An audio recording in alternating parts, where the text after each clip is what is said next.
Kumusta mga kasaliksik? Hindi talaga mauubos ang mga sorpresa ng ating kalikasan, kaya naman muli nating pag-uusapan ang mga kakaibang nilalang na nagtatago sa ating komplikadong mundo.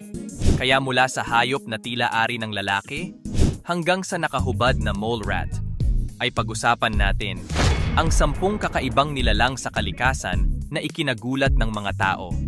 Kaya kung handa ka nang makilala sila ay simulan na natin. Number 10. Urechis unicinctus. Sa ating listahan ng mga kakaibang nilalang, narito ang Urechis unicinctus, na mas kilala bilang pea-fish. Isang araw, nang bumisita si David Ford sa Drake's Bay sa California, nadiskubre niya ang libo-libong kakaibang isda na tila mga putol na bahagi ng katawan ng tao at nagkalat sa baybayin. Akala niya noong una, isang kakaibang pangyayari ang kanyang nasaksihan, ngunit nalaman niyang ang mga ito pala ay 10 pulgadang innkeeper worms. Bagaman mukhang magulo para sa mga bisita, tuwang-tuwa naman ang mga lokal na hayop tulad ng mga seagull na nagpakabusog sa mga kakaibang isda na ito. Nakakatawa at hindi pangkaraniwan ang eksenang ito, ngunit hindi ito nabigyan ng sapat na pansin ng mga balita. Ang kakaibang kwentong ito ay nagpapakita kung gaano karami pang mga sorpresa ang maaaring matagpuan sa kalikasan. Number 9. Lowland Streaked Tenrec.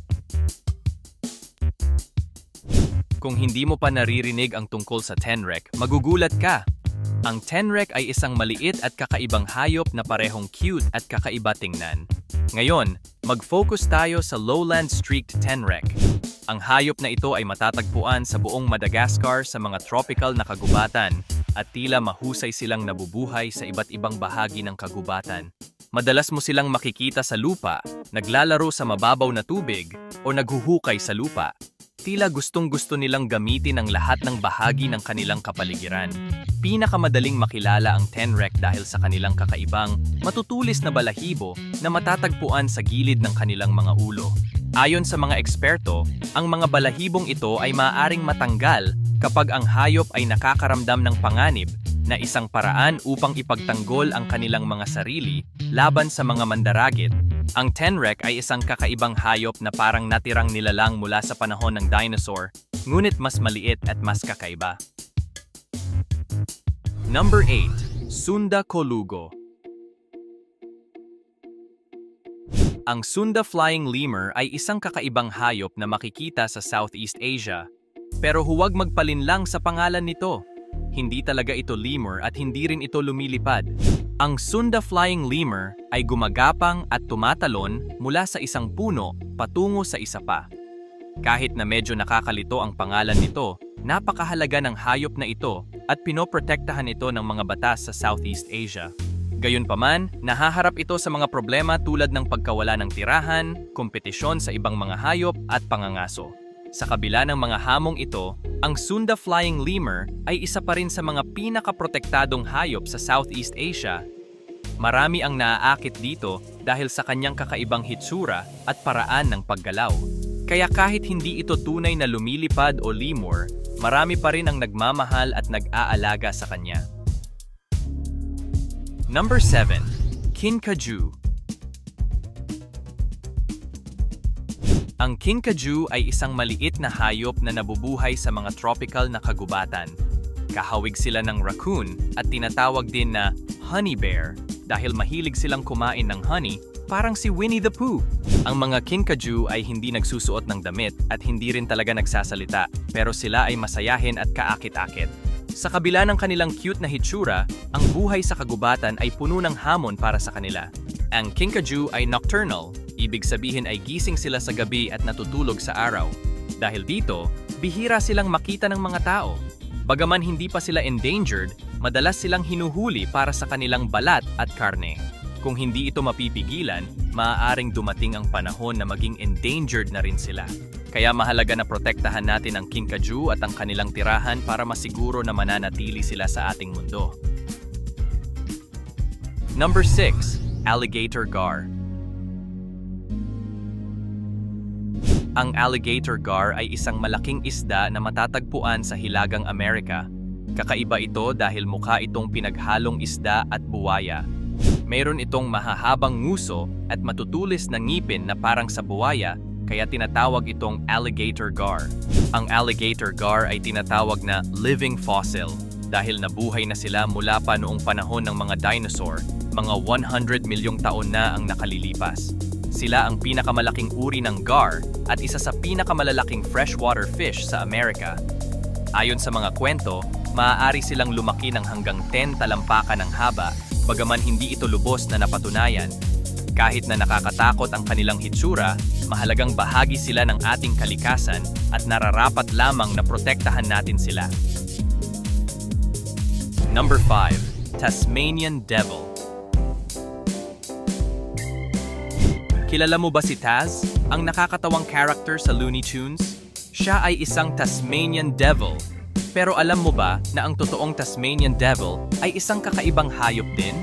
Ito ay isang carnivorous marsupial, ibig sabihin kumakain ito ng karne at may pouch tulad ng kangaroo. Ang Tasmanian Devil ay matatagpuan lamang sa isla ng Tasmania, ngunit kamakailan lamang ay muling ipinakilala sa mainland Australia. Ang hayop na ito ay kilala sa kanyang malakas na katawan at malakas na sigaw na nakakatakot. Mayroon din itong isa sa pinakamalakas na kagat sa lahat ng mammal sa buong mundo. Kung makagat ka ng Tasmanian Devil, tiyak na masakit ito. Bagaman mas nakakatakot ang tunay na Tasmanian Devil kumpara kay Taz, ito ay isang kamanghamanghang hayop na talagang dapat protektahan at alagaan. Number 4. Axolotl. Ang axolotl ay isang kakaibang hayop na parang imbento lang ang pangalan, pero totoo ito. Kilala rin ito bilang Mexican walking fish, kahit hindi naman talaga ito isda. Ang axolotl ay isang amphibian, katulad ng palaka, pero mas kakaiba dahil parang may paa ito na ginagamit sa paglalakad sa ilalim ng tubig. Noong unang natuklasan, ang axolotl ay matatagpuan sa iba't ibang lawa sa Mexico, lalo na sa Lake Xochimilco sa Mexico City. Sa kasamaang palad, halos maubos na ang mga wild axolotl dahil sa polusyon, urbanization, at pagdating ng mga hayop na nagbabanta sa kanila. Dahil dito, itinuturing silang critically endangered o malapit nang mawala sa kalikasan. Sa kabutihang palad, maraming konserbasyonista at mga non-profit organizations ang nagsisikap na protektahan ang axolotl at tiyakin na may pagkakataon silang mabuhay. Umaasa tayo na magtagumpay ang kanilang mga pagsusumikap upang mapanatili ang kahangahangang hayop na ito para sa susunod na henerasyon. Number 3. Sparkle Muffin. Ang sparkle muffin ay isang kakaibang hayop na akala mo ay cute at maganda, pero ito ay isang gagamba. Ang tunay na pangalan nito ay Maratus junctatus, isang uri ng peacock spider na matatagpuan sa Australia. Kahit maliit lang ito, kaya nitong tumalon ng 50 beses ng kanyang sukat. Maraming tao ang natatakot sa gagamba, kaya ang sparkle muffin ay hindi nila gusto. Tinawag itong sparkle muffin dahil sa makulay at kumikinang na mga kaliskis nito.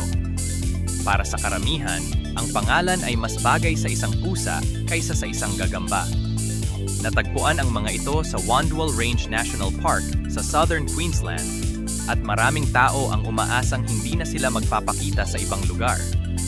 Kahit nakakatakot, ang sparkle muffin ay isang patunay ng kamanghamanghang likas na yaman ng Australia. Number 2. Jabiru Stork. Ang stork ay kilalang ibon na may kakaibang reputation sa mga kwento kung saan sinasabi na sila ang nagdadala ng mga sanggol na binabalot sa tela papunta sa magiging bagong magulang ng bata. Madalas natin itong nakikita sa mga palabas at cartoons.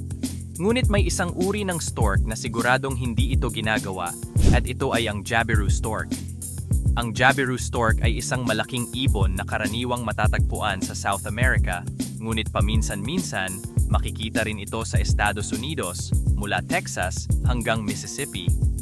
Ang pangalan na Jabiru ay nangangahulugang swollen neck o namamagang leeg dahil sa kakaibang itsura ng kanilang leeg.